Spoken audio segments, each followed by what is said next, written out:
Tactical would probably be the word I'd use to describe the late 2000s era of Call of Duty. Modern Warfare 1, 2, and Black Ops all had this identity and feeling of being big, blockbuster, pseudo-military, arcadey joyrides of video games. You'd come for the SOP mod M4A1 that was the campaign, which was quiet, clean, professional levels that have you surgically breach and clear rooms, execute bad guys, and escape in over-the-top bombastic action movie set pieces. Then you'd stay for the ACR ACOG grenade launcher with dual rangers as a secondary, which was the multiplayer. And you've played Call of Duty. You know how absolutely freaking crazy the multiplayer gets.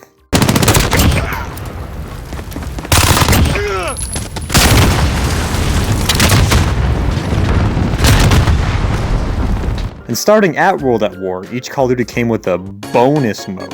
Zombies, co-op, battle royale, survival, aliens, whatever this mode was supposed to be. I don't know, man, they just threw up random stuff towards the end. The third mode of every Call of Duty is the AK-47 of game modes. It's in every single Call of Duty game, and it's usually pretty solid as a gun, but sometimes it's just garbage. But no matter what gun you were using or mode you were playing, you always felt cool. As long as you were playing one of the titles that mattered, honestly. You felt cool whether you were playing the morally gray campaigns, the wacky experimental side content, or just the ridiculous bloated over-the-top multiplayer. It was always cool. But as we all know, things kinda started to tank. After Black Ops 1, the game started to copy-paste from each other, and true greatness, in my opinion, was never really reached again. Most of the CODs from the last 10 years... 10 years? 10 years? It's been 10 years since Black Ops? The CODs of the last decade weren't bad. They ranged from pretty solid to pretty soft, but never outright awful. Except maybe these ones. I'd argue these ones are pretty bad. But with the Modern Warfare reboot, the devs attempted, at least, to reach the same greatness they had 12 years ago. Did they succeed? Parts of it did, I'd say. Modern Warfare 2019's campaign is a decent experience. It's not jaw-dropping, it's not really super thematically compelling, but it's good enough for me to wholeheartedly recommend it. In my opinion, it may be the best part of the game, honestly. There's plenty of diversity in its location and level design. Every mission has you doing something brand new, adding more gameplay, interesting gameplay concepts.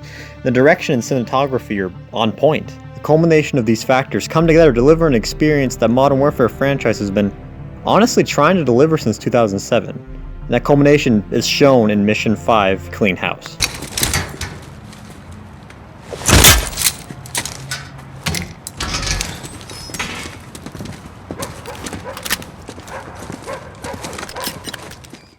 The idea of breaching and clearing a room is honestly a very exhilarating mechanic. Games such as SWAT and Siege are built upon just the simple premise of, hey, let's bust in and shoot up the place.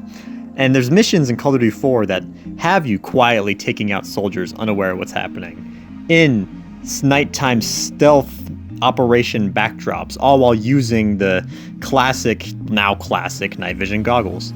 It's just plain cool to see. It's cool to bust into places wearing night vision and shoot up unaware enemies. It's cool to get the drop and feel that power fantasy, for lack of a better term. Call of Duty 4 offered these more realistic, grounded set pieces, while World at War, Modern Warfare 2, and Black Ops all had similar stealth missions of, taking out the bad guys using suppressed, red dot, extended mag grip, akimbo, throwing knife, tactical, whatever weapons. Call of Duty 4 always felt more respectful, I guess, for lack of a better term. Probably grounded. Grounded's the word I'm looking for.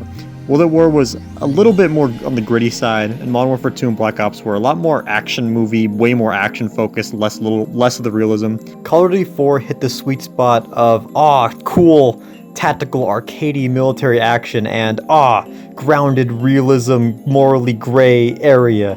It hit both sides of what Call of Duty games often tried to go for, rather than double downing on just one or the other.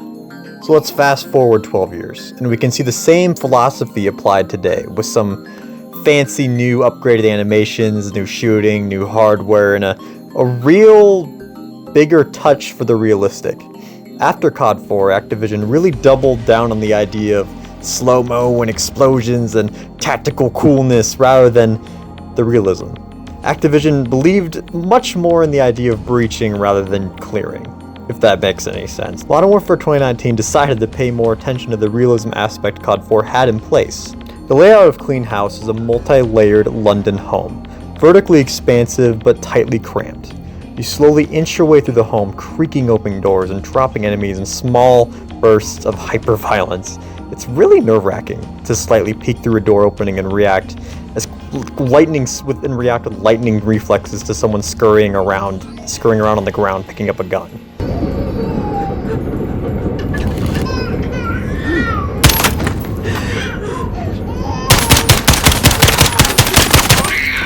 Secure.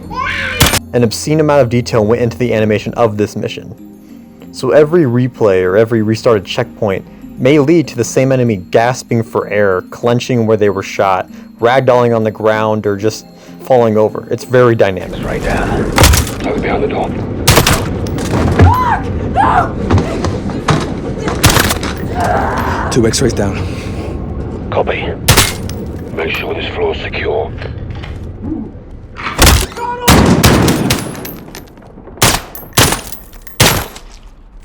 First floor secure. There is no music and your movement is slowed for this mission, meaning you have to just take in the sounds and sights of this London home being raided. The baby crying, the screaming, the bullet casings dropping, the explosions.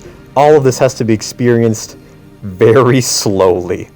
The video game industry has reached a point where we can begin to simulate the experience of, well, actual modern warfare extremely well. So well, in fact, the previews of the game had journalists claiming the game was too violent and was too realistic and they were uncomfortable playing it and they didn't think it was right for it to be in the game. It's unfortunate though, because like these mechanics are super interesting.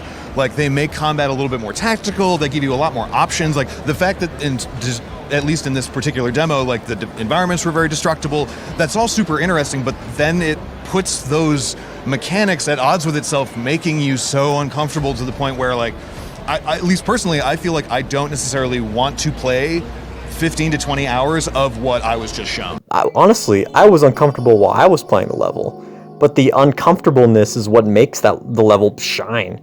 Yes, there are woman combatants pretending to be civilians. Yes, there are human shields being used. Yes, there are innocents that can be potentially killed if the player doesn't aim right or misses. That's what makes the level so special. The devs went out with this goal of trying to really create a playable Navy SEAL operation, warts and all, and they succeeded.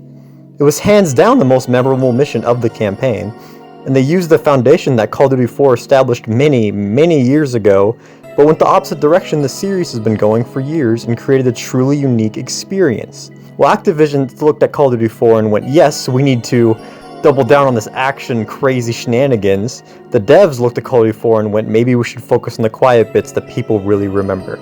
The rest of the campaign uses this design philosophy with other missions as well. Another mission where you storm a small village is played the same way as Clean House, slowly creeping around and shooting up people as you peek around corners. One of the final missions of the game sees you sneak through an entire villa, going through very open-ended windows and doors and exploring a pretty much this very small sandbox. It becomes this really weird hybrid of like Metal Gear and traditional Call of Duty.